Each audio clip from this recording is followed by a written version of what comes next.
So I have the distinct pleasure of introducing our keynote speaker. And for me, I had dinner with her last night. She's very impressive. She came to the IATSE winter meetings and was very impressive there. I saw her when she was elected in Pittsburgh, and she was impressive. I think you're going to be impressed. It's always good to know that head office is with us and behind us, but it's not only that, it's good to know that our agenda, what we want to do here out in the field is be carried on, and the discourse is going back and forward. And I know about that back and forward thing with DC, because you'll see in your credential statements how much it costs to go back and forward there. They're talking to us.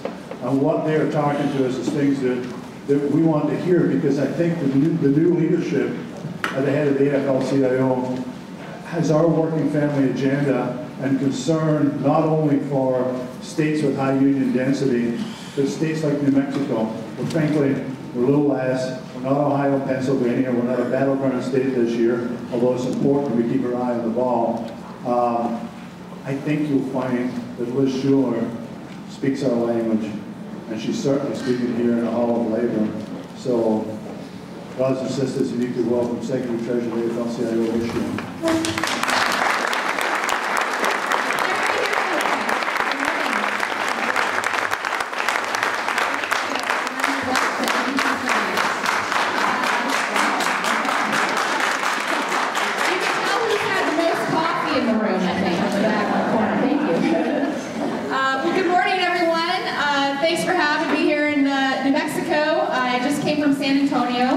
Which I thought it was hot in San Antonio, but it's pretty hot here too.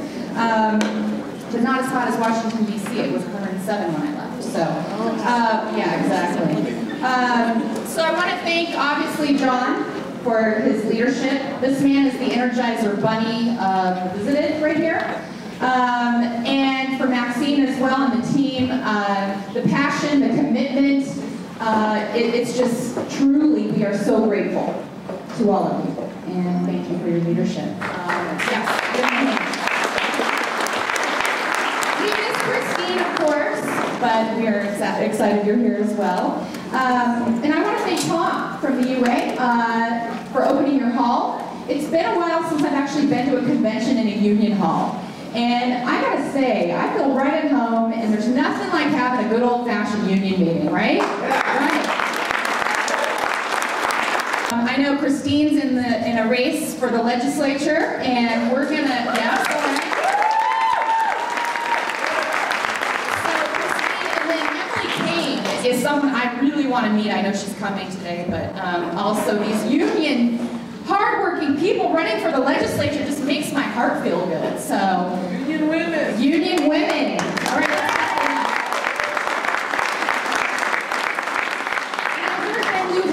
Here this morning, but I just wanted to congratulate him as well, passing on my best wishes to him in his retirement. I know he's been also a tireless advocate for working families, and so my sincere thanks for all that he's done over the years for working families as well. And I know this is a C.O.P.E convention, and everyone's expecting me to talk about politics, right? I'm going to say a little bit about politics, and then I'm going to talk about some other stuff too, because I think you're going to probably be pretty saturated, but that's what this is about, because we all need to get all in, as you can see on the slide up there. But the first thing I wanted to say is that, you know, everyone's talking about red and blue, red states and blue states, and everywhere I go, that's the question. But I think when you get to New Mexico, the real question is red or green, right? Red or green? Who's with me? Yeah. Or is it Christmas? I don't know. My assistant Amanda grew up, or her family's actually from New Mexico. She grew up in Colorado. She tells me Christmas is the way to go. The real political comment that I want to make, however, is while New Mexico is burning, literally, right, and Colorado and Utah, Mitt Romney says we need fewer firefighters. How does that make you feel? Does that make you angry? Yes. Does that make you mad? Yes. Is there any better reason to be all in this political season than that? You know, to me, it's unbelievable that these politicians can be talking about that at this point in time. But just in case that's not enough, What does Governor Martinez have against jobs? What does she have against building trades workers and IA members, right? Teachers, public employees, the list goes on and on and on. No one is out of sight when it comes to Governor Martinez. And, you know, I just heard about the film production tax credits that she got rid of. And that's going to hurt jobs. So are you all in to get rid of politicians like Susanna Martinez?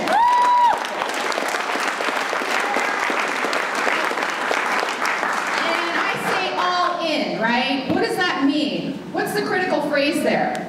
All. That's right. All. Because it's going to take every one of us together. Not only with your unions, but with your communities, and all of our allies and partners working together. And solidarity really has been the rallying cry for the union movement, right? That's what we're about. But it's more important now than ever. And the meaning has to be even broader. Because we don't have necessarily, we have strength. We have strength in numbers when we work with allies. But if we're going to counter that right-wing money that's going to be pouring in, everyone knows about Citizens United, right? The super PACs, the Karl Rove, what is it, Global Crossroads, GPS. They are pouring millions and millions of dollars in secret out-of-state money into these campaigns. And so if we're going to ever hope to counter that, what do we need to do?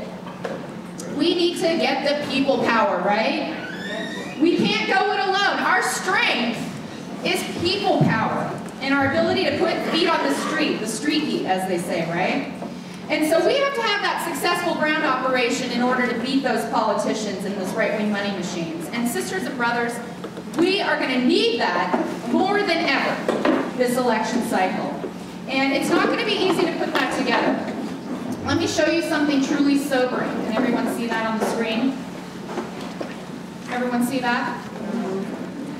That is what our labor movement is facing today. And that is the American public's view of unions. And it's been eroding steadily. And disapproval has been rising. And I think to get to the point, barely more than half of the people out there say they support us. And I'm talking about people outside our union movement, right? Is that pretty alarming? Yes. Absolutely.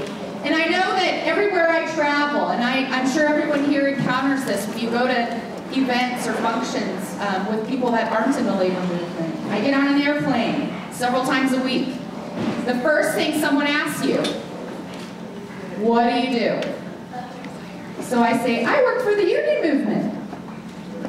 And I would say 7 out of 10 times, most people either put their nose back in their book, or they say, really? That's still around?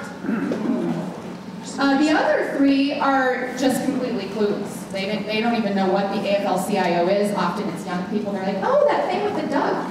So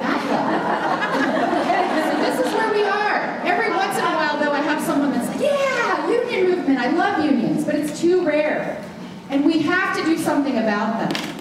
And how are we going to be able to convince people to elect the leaders that we support, the leaders who are championing voting rights and jobs and a fair economy and workers' rights and the right to organize and immigrant rights, the rights of the 99%, the things we care about, if people think so poorly of us, right?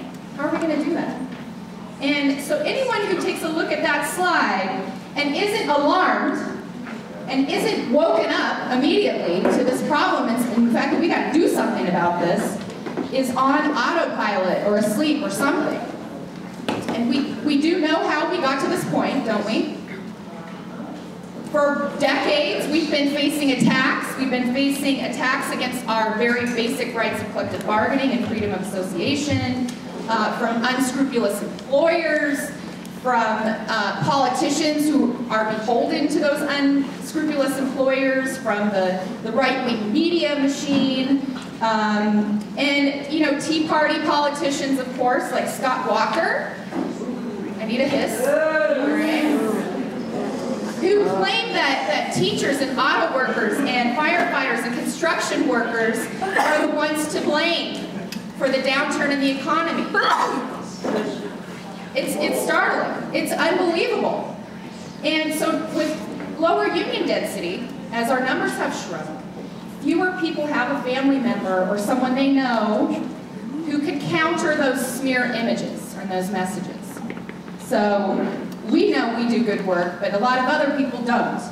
And if we are going to win for working families in politics, in organizing, in legislative action, you name it, we need to build a broader, stronger, more effective movement for all working people.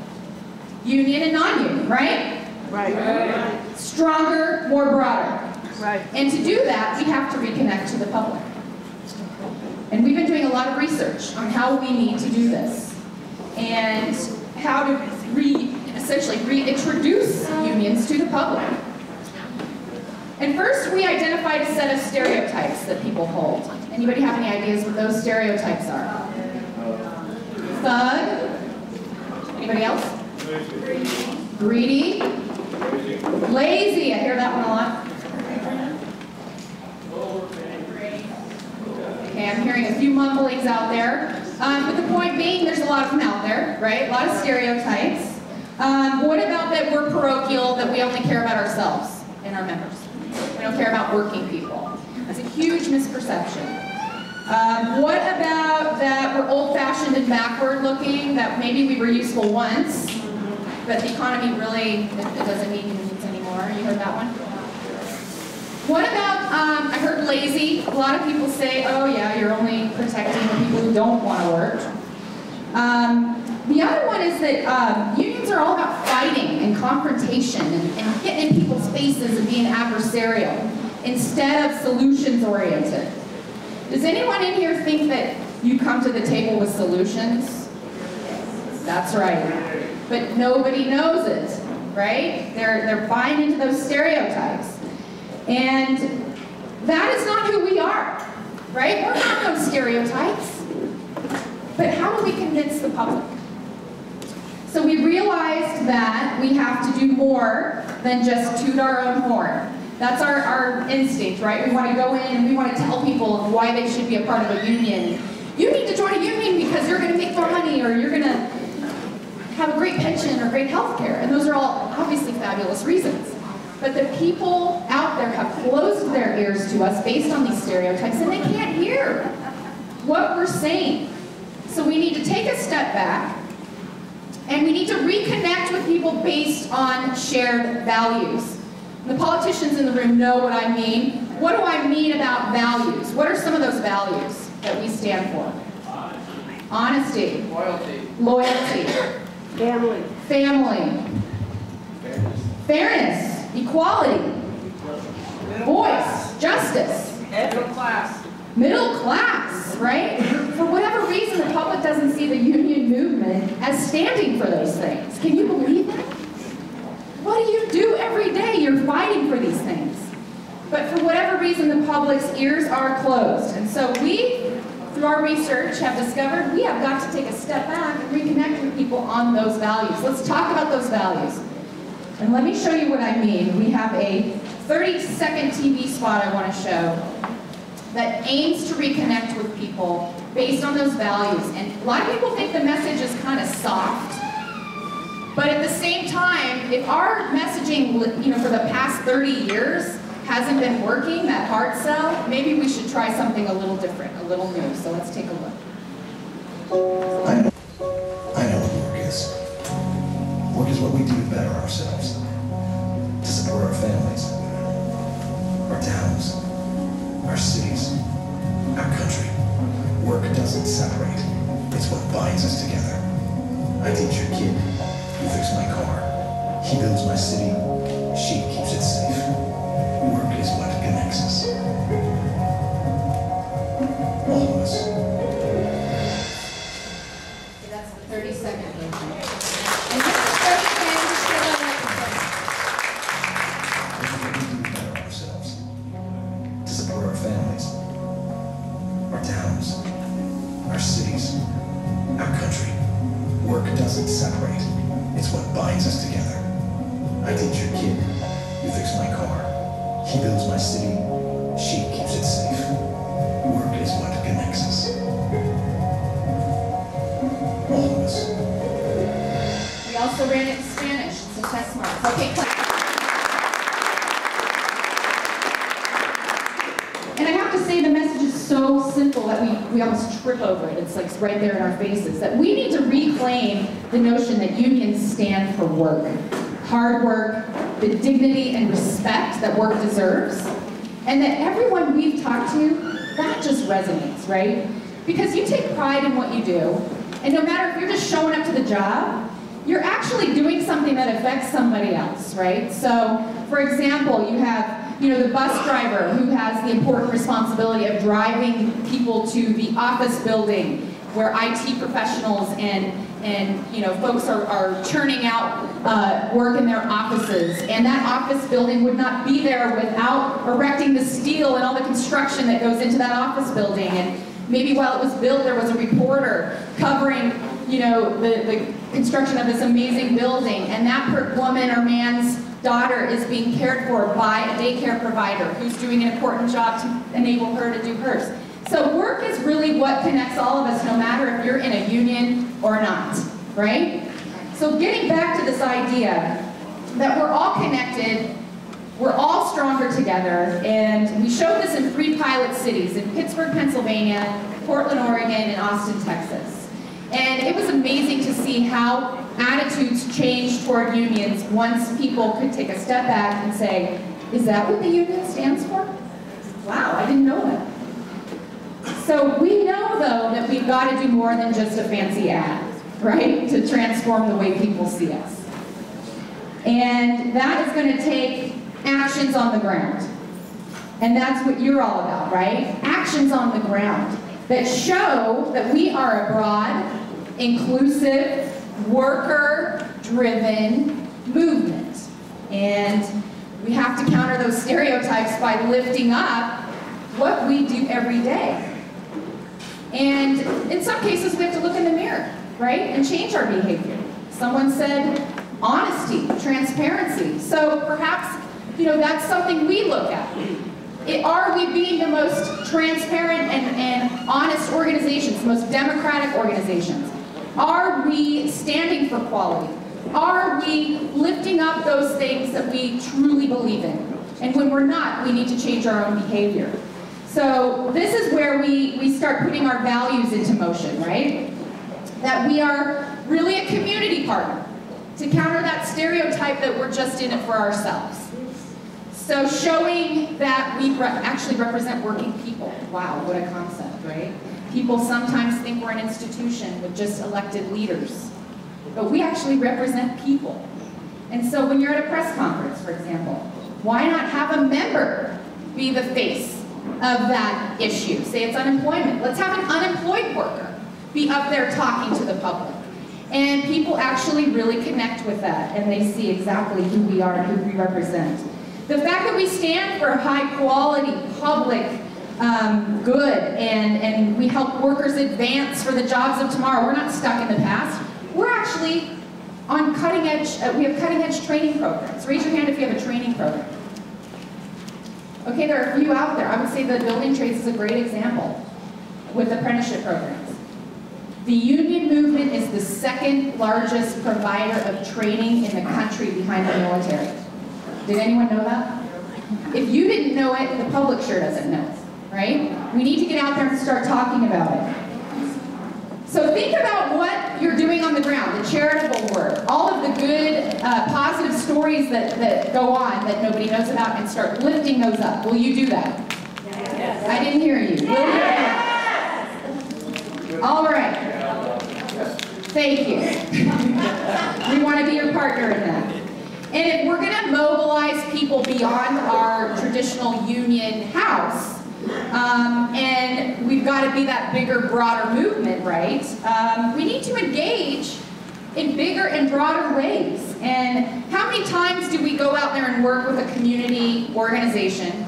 We get them to come to our rally, and then we're like, all right then, bye-bye until the next rally. Does that happen? Yeah. It's not a two-way symbiotic relationship, right? We need to be there for their issues too, and make it a long-term sustained partnership. And so we have to think about creating those community partnerships, like, again, based on shared values. Somos un pueblo unido is an example. I know that's happening in northern New Mexico with the CLC up there. And they're working on minimum wage law and wage theft issues. I don't think the public even knows that unions care about those issues. So why not lift up the example and say, hey, you know what? This doesn't even affect our members, literally, because most of our members don't make minimum wage. But when we lift up that social protection floor, we're helping everyone. We're helping all workers. How about the car wash workers? You probably heard about the campaigns that have been going on in Los Angeles, who joined the steel workers and now have access to health care through collective action. Yes.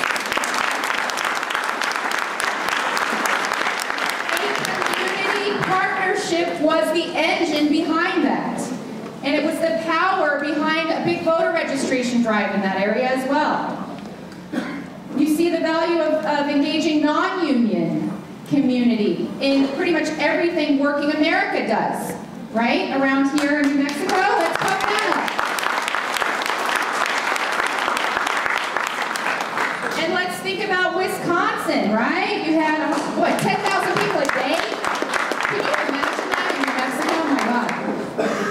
Yeah, you don't have 10,000 in the state.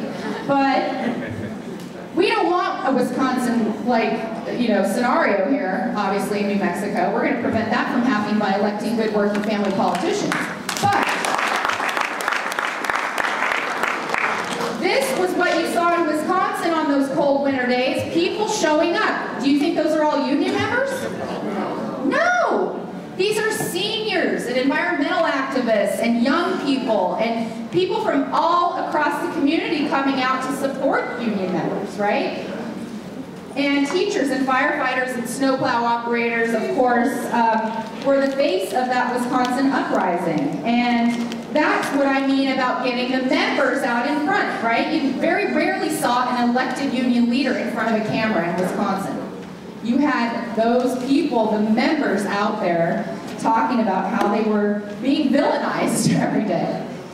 And I think when Scott Walker stole collective bargaining rights, the community was there with us. And when John Kasich in Ohio tried the same thing, it wasn't just union members who were out there gathering those signatures to get a repeal on the ballot, and all of those votes that we turned out were not just union members. And we didn't win the Walker recall. That hurts a little bit, I won't lie. But we did reclaim the Wisconsin Senate for working families.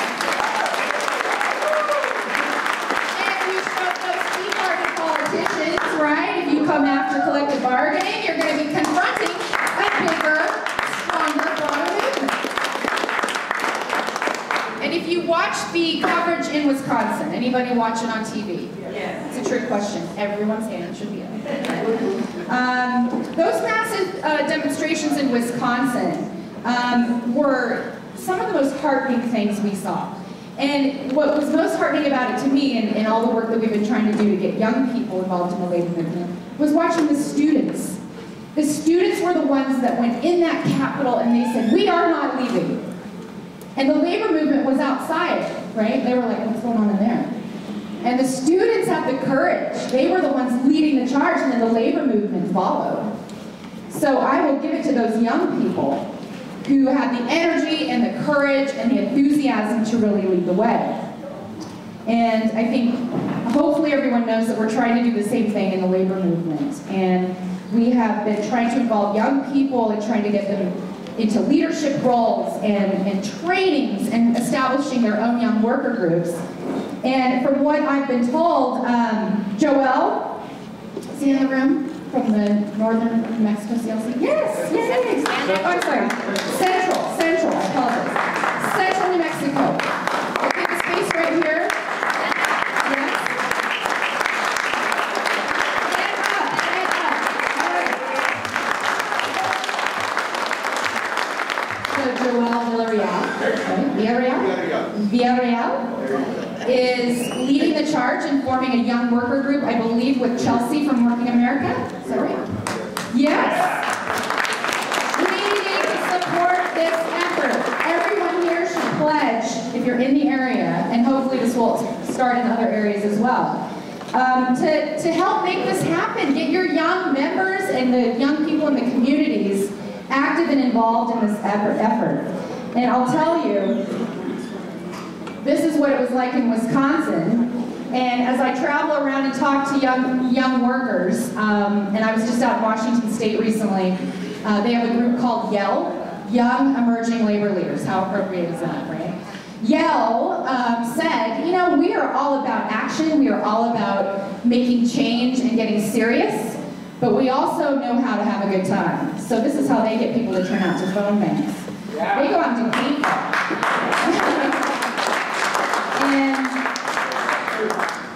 And they know that young workers may not be all about Robert's Rules of Order or, you know, going to a meeting and some of the more traditional things we have going in the union movement. But they know how to motivate young workers because they are young workers and they know what appeals to them. And using social media and all of the new tools and tactics we have available to us. But all I have to say is be responsive to your young members.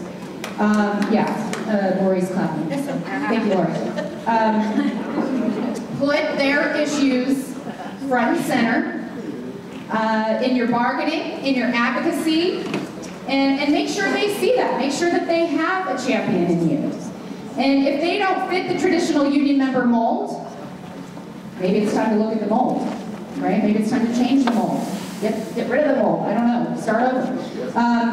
But I think that means sharing power. And sometimes that can be a little scary. But that's part of the deal because somebody did that for us, right? And I think outreach to young members doesn't have to be scary. It's just really an institutional endeavor and something that needs to be personal. And we've got to remember to bring that ladder up behind us, right? Somebody did it for us. And I know Lori Ortega is sitting here. She's going to be speaking tomorrow. But somebody here in the room did that for Lori. And actually, she just left. But Lori told me that Maxine actually got Lori involved because she saw her at a meeting, thought she had potential, and said, hey, you know what? Do you want to be a union steward? Lori's kind of like, what? And that first hand out to a young member, bringing her in, Maxine's coming up right now, coming up to be lauded for her efforts in recruiting young people. And she actually, I think, ended up going to a convention, or was pointing to go to a convention, and she said, you know what, I've been to this convention before, why don't I step aside and let a young person go? So how many of you have had that experience, right? You're going to these meetings year after year. And it's just the thing you do. Why not think about getting a young person involved? It would be fantastic. They would love that experience, and it might just spark their activism, and they might just end up working for the National AFL-CIO. You know? So it's a perfect way to combine our, I call us more seasoned activists, with our young leaders, and the creativity and the energy and the passion and the connectedness of our new members with our seasoned members is exactly what we need for literally for the future of this movement. So together we will do that. We will work with young people, we'll work with community partners, and when we're all in, we're all committed to real solidarity. Now that's a real powerhouse. So thank you very much.